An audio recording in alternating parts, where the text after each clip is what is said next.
Hi guys! For today's video, magluluto ako ng roasted chicken with white rice, Arabic food. Ayan, gigisa na po siya sa sibuyas, hill, laurel, at cinnamon stick. I-add na po yung manok, gigisahin lang po siya.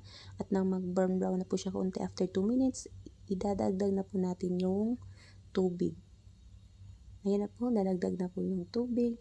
At papakuluan po natin yan ng 45 minutes hanggang sa maluto yung manok. After po na ma-add yung tubig, idadagdag ulit natin yung spices niya na asin at black pepper. At pag naluto na po, iahon na po siya at lagyan po ng food color. Ayan, lahat po ng parte ng manok ilalagay po siya, tapos wag po patagalin. After na mailagay lahat yan, at idiretso na po sa oven para hindi po siya manigas pagkainin.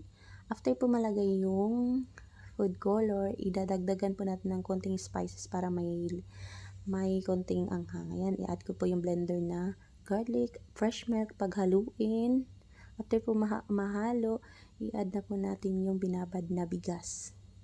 Tsaka lutuin lang po siya ng 5 minutes at half cook lang po. Iahon na po at tsaka i-drain.